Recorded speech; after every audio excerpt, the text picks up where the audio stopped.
Assalamualaikum warahmatullahi wabarakatuh. Kembali lagi bersama saya Muhammad Fahmi Hafif. Jadi, kali ini kita akan membahas tentang inflasi.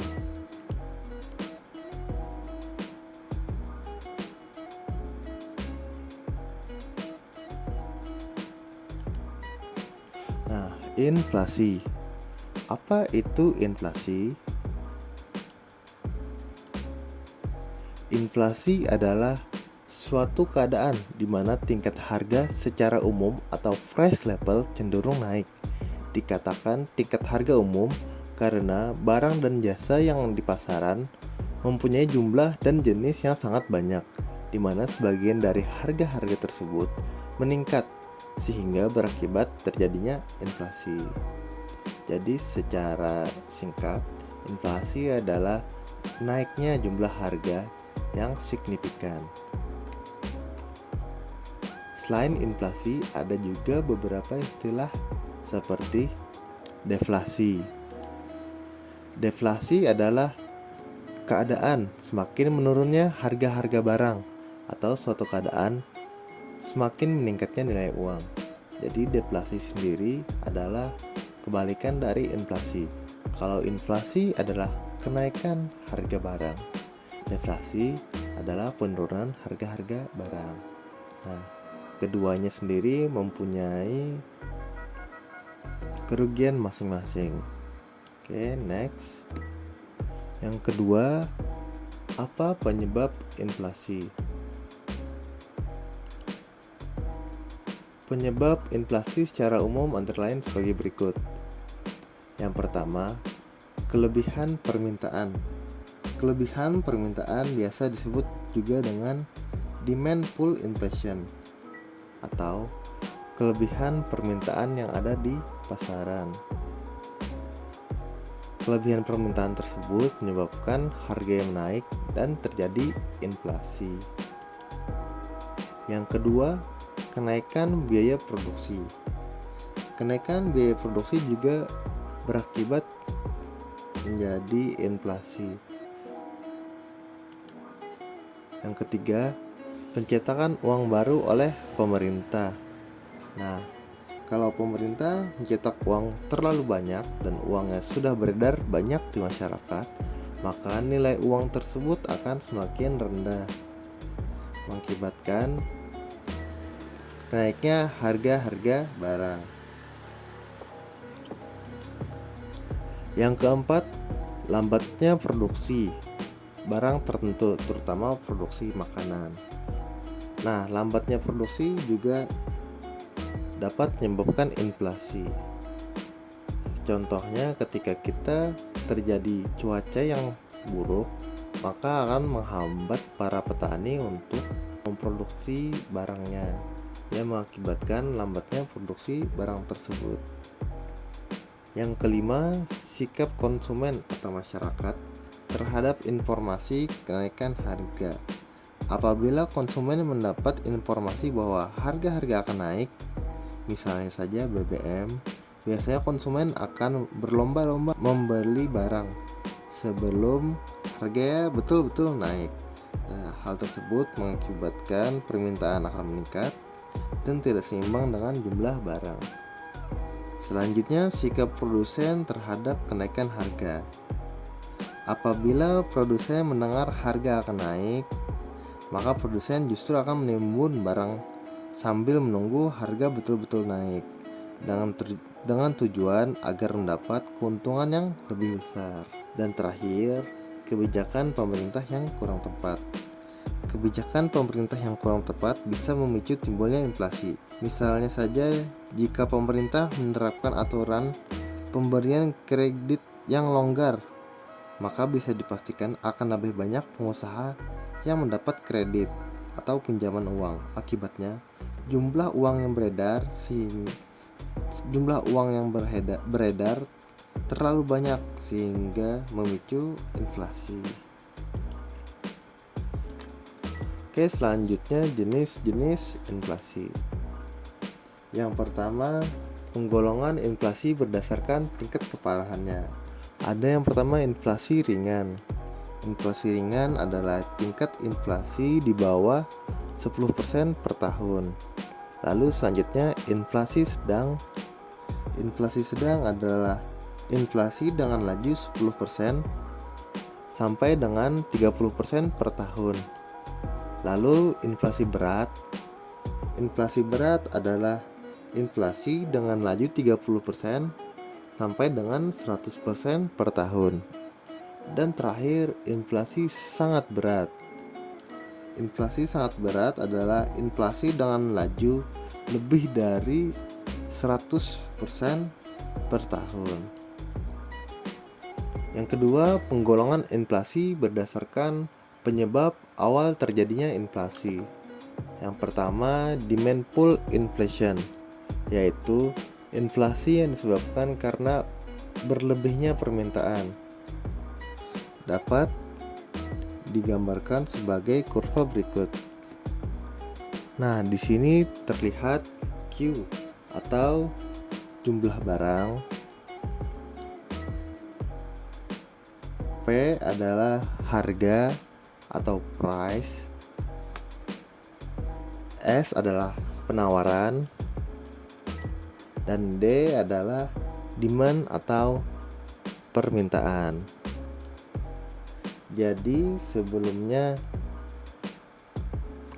Q dan P membentuk sebuah equilibrium di D biasa. Nah, di sini ada E1 atau equilibrium titik tengah.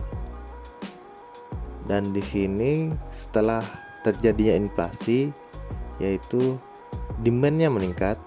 Nah, meningkat jadi D1, maka equilibriumnya juga meningkat. Nah, begitupun juga jumlah barangnya akan meningkat dan harganya pun meningkat. Maka ini disebut dengan demand pull inflation, yaitu inflasi yang disebabkan karena berlebihnya permintaan atau permintaan yang meningkat.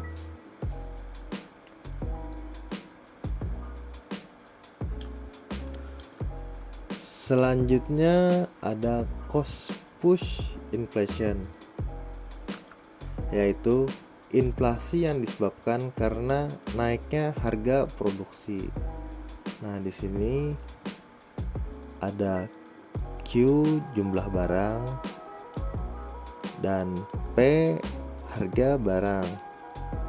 Nah, demand-nya tetap,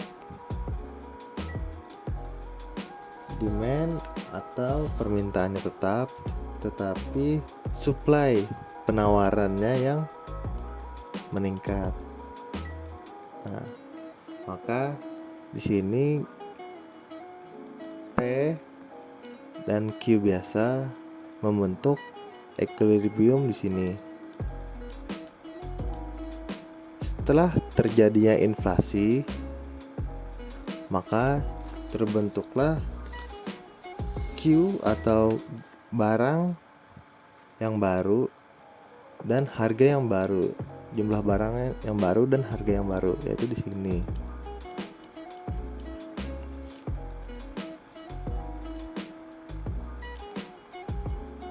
Nah, jadi cost push inflation yaitu inflasi yang disebabkan karena harganya naik.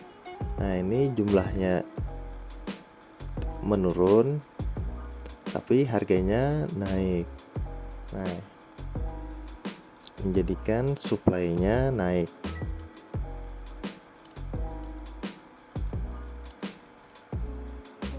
Oke, next.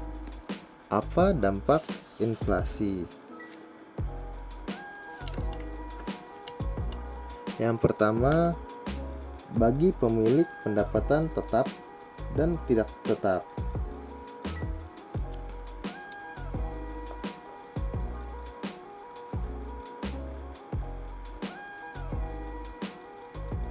Bagi masyarakat yang memiliki pendapatan tetap, inflasi sangat merugikan karena kita ambil contoh seorang pensiunan pegawai negeri. uang pensiunnya sudah cukup memenuhi untuk kebutuhan hidupnya. Namun, di tahun berikutnya setelah terjadi inflasi, daya beli uangnya akan semakin menipis. Bahkan mungkin uangnya tinggal setengah karena inflasi. Artinya, uang pensiunnya tidak cukup lagi untuk memenuhi kebutuhannya. Lalu yang kedua, bagi para penabung. Inflasi menyebabkan orang enggan untuk menabung karena dirasa nilai mata uang semakin menurun. Yang ketiga, bagi debitur dan kreditur.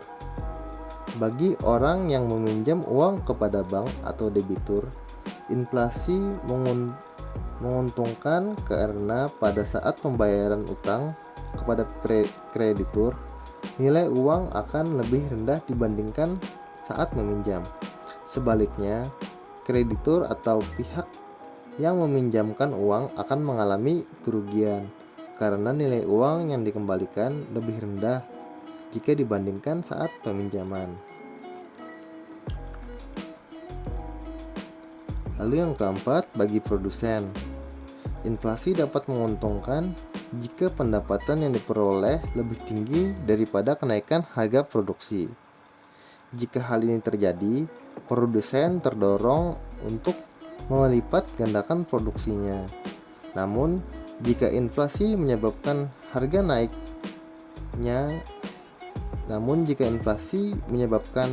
naiknya harga biaya produksi hingga akhirnya merugikan produsen enggan untuk meneruskan produksinya. Maka produsen akan menghentikan produksinya sementara waktu. Lalu selanjutnya, bagi perekonomian secara umum. Oke, next, menghitung laju inflasi. Selanjutnya, perhatikan video berikut. Di sini ada rumus untuk menghitungnya. Rumusnya yakni menggunakan indeks barang yang dibeli oleh konsumen pada setiap tingkat harga atau disebut indeks harga konsumen atau IHK. Berdasarkan IHK, maka dapat dihitung besarnya laju kenaikan harga-harga secara umum dalam periode tertentu. Biasanya inflasi itu dihitung dalam 1 tahun. Nah, rumus menghitungnya yakni IHKN dikurang IHKN-1 dibagi IHKN-1 dikali dengan 100%. IHK merupakan indeks harga konsumen, IHKN merupakan IHK tahun perhitungan, tahun yang dihitung, dan IHKN-1 yakni indeks harga konsumen sebelum tahun perhitungan. Coba lihat pada tabel. Di sini ada IHK pada tahun 2017 dan 2018. Pada tahun 2017, IHK-nya sebesar 5.500 dan pada tahun 2018, IHK-nya sebesar 7.000. Nah, berdasarkan tabel di atas, hitunglah besaran laju inflasi pada tahun 2018. Inflasi pada tahun 2018 dapat dihitung dengan menggunakan rumus yang tadi, yakni IHK tahun perhitungan atau tahun 2018 dikurangi dengan IHK sebelum tahun perhitungan atau tahun 2017 dibagi IHK tahun sebelum perhitungan, yakni tahun 2017 dikali dengan 100%. Nah, di sini IHK tahun 2018-nya ada, yaitu 7.000 dikurang dengan IHK tahun 2017 sebesar 5.500 dan dibagi IHK tahun 2017 yakni sebesar 5.500 dan dikali 100%. 7.000 dikurang 5.500 hasilnya 1.500 dibagi dengan 5.500 lalu dikali dengan 100%. Nah, hasilnya yaitu 0,273. 0,273 dikali dengan 100%. Maka inflasi pada tahun 2018 yakni sebesar 27,3%. Oke, sekian tadi penjelasan dari inflasi. Kalau ada yang ingin ditanyakan, bisa ditanyakan lewat grup ataupun lewat personal chat. Sampai di sini dulu video pembelajarannya. Wassalamualaikum warahmatullahi wabarakatuh.